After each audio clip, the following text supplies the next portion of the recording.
샤워하면서 이것 때문에 폐를 망칩니다. 시니어 여러분께 정말 중요한 이야기를 하나 들려드리려고 합니다. 혹시 샤워하시면서 양치질도 함께 하시나요?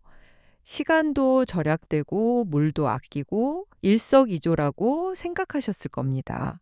저도 그랬거든요. 그런데 최근에 서울대병원에서 정말 놀라운 경고가 나왔습니다. 우리가 아무렇지 않게 해왔던 이 습관이 심각한 폐 질환을 일으킬 수 있다는 겁니다. 특히 나이 드신 분들에게는 더욱 위험하다고 하니 오늘 이 이야기 끝까지 들으시면 병원비 아끼고 건강하게 사시는데 도움이 됩니다. 먼저 실제로 있었던 일을 하나 말씀드리겠습니다. 지난해 중국에 사는 39세 여성분 이야기입니다. 이분은 어느 날부터 기침이 나기 시작했습니다. 처음에는 그냥 감기려니 했어요. 며칠 지나면 낫겠지 했는데 일주일이 지나도 한 달이 지나도 기침이 멈추지 않았습니다. 밤낮으로 기침이 나오니까 밤에 잠도 제대로 못 자고 낮에는 사람들 앞에서 계속 기침하니까 창피하기도 하고 힘들었대요. 결국 병원에 갔습니다. 의사 선생님이 여러 가지 검사를 했어요. 엑스레이도 찍고 가래 검사도 하고요.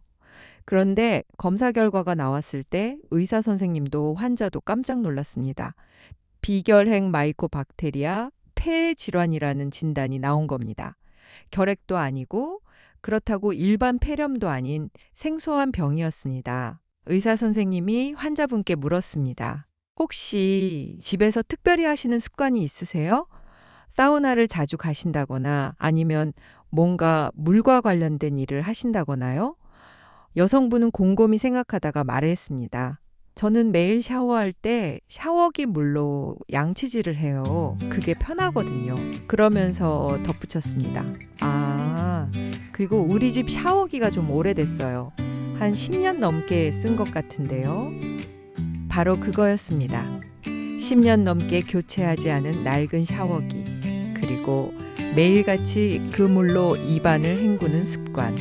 이것이 만성 기침의 원인이었던 겁니다. 여러분, 샤워기 헤드를 한번 자세히 들여다보신 적 있으세요? 저도 최근에 우리 집 샤워기를 유심히 봤는데요. 헤드 안쪽에 물때가 끼어 있더라고요. 검붉은 색깔의 미끈미끈한 물질이요. 이게 바로 세균들이 만든 즙입니다. 전문 용어로는 바이오 필름이라고 부릅니다. 서울대병원 호흡기내과 임재준 교수님께서 설명하시기를 이 샤워기 안에는 비결핵 마이코박테리아라는 세균이 살고 있다고 합니다. 이름이 좀 어렵죠? 줄여서 NTM이라고 부릅니다. 이 세균은 결핵균의 사촌뻘 되는 녀석인데 결핵처럼 사람한테서 사람한테로 옮지는 않습니다. 대신 물이 있는 환경에서 살아요. 호수나 강 같은 자연 환경은 물론이고 우리 집안의 샤워기, 수도관, 욕조, 가습기 이런 데서 발견됩니다. 이 세균의 가장 무서운 점은 죽이기가 정말 어렵다는 겁니다. 우리가 마시는 수돗물은 정수장에서 염소로 소독을 하잖아요. 그런데 이 NTM이라는 녀석은 염소 소독에도 꿋꿋하게 살아남습니다. 그리고 샤워기 호스나 헤드 안쪽에 달라붙어서 끈적끈적한 막을 만들면서 자기들끼리 모여 삽니다. 마치 아파트 단지를 만들어 사는 것처럼요. 샤워기 구조를 보면요. 호스 안쪽이 항상 축축하고 따뜻합니다. 세균이 살기에 딱 좋은 환경이에요. 거기다가 물이 흐르지 않고 고여있는 부분도 있습니다. 특히 샤워기 헤드 안쪽의 구멍 주변 같은 곳이요. 이런 곳에서 세균들이 계속 증식합니다. 그런데 보통 샤워할 때는 괜찮습니다. 물이 피부에 닿는 건 문제가 안 돼요. 우리 피부는 방어막이 있으니까요. 하지만 입을 벌리고 그 물로 가글을 한다면 이야기가 완전히 달라집니다. 물방울 속에 있던 세균들이 입안으로, 목구멍으로, 기관지로 직접 들어가는 겁니다. 누가 더 위험할까? 다행히도 건강한 사람은 이 세균에 노출되더라도 큰 문제가 없습니다. 우리 몸의 면역 시스템이 알아서 처리해 주거든요. 젊고 건강한 사람이라면 이 세균이 들어와도 증상 없이 그냥 지나갑니다. 하지만 나이가 들면서 특히 60을 넘기고 70을 바라보면서 우리 몸의 면역력은 자연스럽게 떨어집니다. 그리고 폐도 예전 같지 않아요.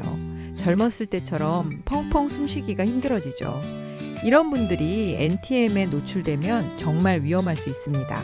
특히 조심하셔야 할 분들이 있습니다. 담배를 오래 피우셔서 만성 폐쇄성 폐질환, 그러니까 COPD를 앓고 계신 분들이요. 숨 쉴 때 쌕쌕거리는 소리가 나고 계단만 올라도 숨이 차신 분들 말입니다. 이런 분들은 폐가 이미 약해져 있어서 세균이 침투하기 쉽습니다. 또 기관지 확장증이 있으신 분들도 위험합니다. 기관지가 비정상적으로 늘어나 있어서 거기에 가래나 세균이 고이기 쉬운 상태거든요. 그리고 옛날에 결핵을 앓으셨던 분들, 결핵 치료는 잘 받으셨지만 폐에 흉터가 남아있는 분들도 조심하셔야 합니다. 세균이 그 흉터 부위에 자리를 잡고 증식할 수 있거든요. 그리고 요즘 관절염이나 자가면역 질환으로 면역 억제제를 드시는 분들도 계시잖아요. 이런 약을 드시면 우리 몸의 방어력이 일부러 낮아진 상태이기 때문에 감염에 더 취약해집니다. 어떤 증상이 나타날까? 그럼 만약 이 병에 걸리면 어떤 증상이 나타날까요? 처음에는 그냥 기침입니다. 아, 감기 걸렸나? 하고 넘기기 쉬운 정도예요. 그런데 이 기침이 2주가 지나도 한 달이 지나도 계속됩니다. 기침약을 먹어도 별로 효과가 없어요. 그리고 점점 가래가 나오기 시작합니다. 끈적끈적한 가래가요. 시간이 더 지나면 숨쉬기가 힘들어집니다. 평지를 걸어도 숨이 차고 밤에 자다가 숨이 막혀서 깨기도 합니다. 몸무게도 줄어들어요. 식욕이 떨어지고 기운이 없어지거든요. 어떤 분들은 밤에 식은땀을 흘리기도 하고 미열이 나기도 합니다. 문제는 이 병을 진단하기가 쉽지 않다는 겁니다. 일반 감기나 폐렴이랑 증상이 비슷하거든요. 그래서 여러 병원을 전전하다가 뒤늦게 진단받는 경우가 많습니다. 그리고 진단을 받았다 해도 치료가 만만치 않아요. 일반 항생제로는 잘 듣지 않아서 여러 가지 약을 조합해서 먹어야 하고 적어도 1년 이상 복용해야 합니다. 게다가 완치 후에도 재발할 수 있어서 계속 조심해야 합니다. 그럼 어떻게 해야 할까요? 사실 예방법은 그리 어렵지 않습니다. 가장 중요한 건 오늘 당장 지금 이 순간부터 샤워기 물로 입 헹구는 걸 그만두시는 겁니다. 에이, 괜찮겠지? 하고 넘기지 마세요. 중국에 사는 그 39세 여성분도 그렇게 생각하다가 만성 기침으로 고생했잖아요. 양치질은 샤워 끝나고 세면대에서 하시면 됩니다. 조금 불편하시더라도 2번 수고스럽더라도 건강을 위해서 습관을 바꾸셔야 합니다.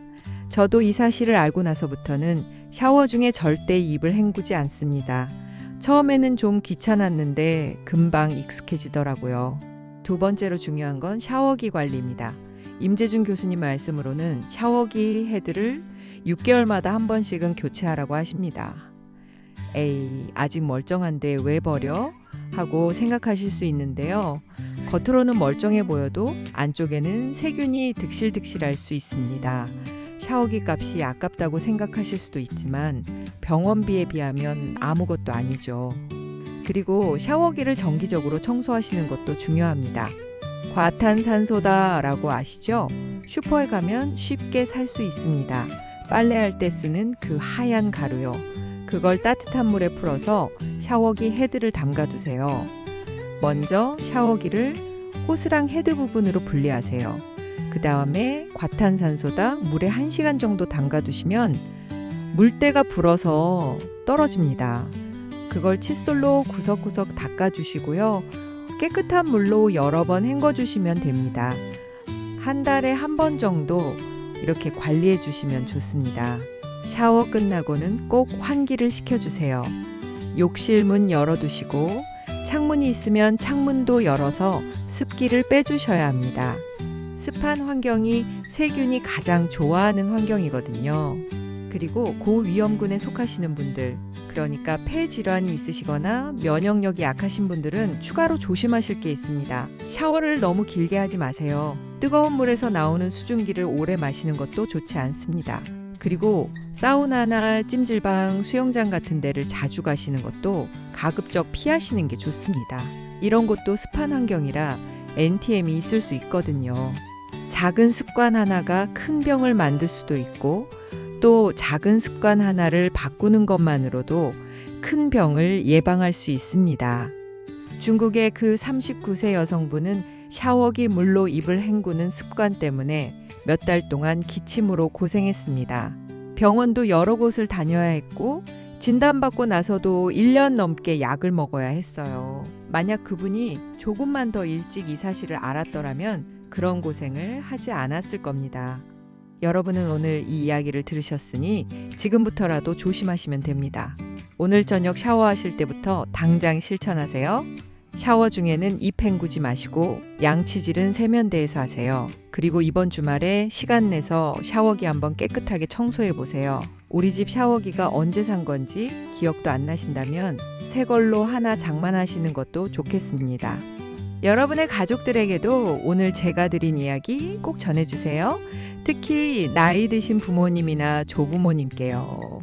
작은 관심과 실천이 우리 가족의 건강을 지킵니다. 건강은 무엇과도 바꿀 수 없는 소중한 겁니다. 오늘 하루도 건강하게 보내시고 다음에 또 좋은 이야기로 찾아뵙겠습니다. 댓글에 나는 샤워기를 교체 완료 또는 나는 과탄산소다에 소독 완료라고 적어주세요. 실천이 중요합니다. 구독, 좋아요는 영상 제작에 큰 힘이 됩니다.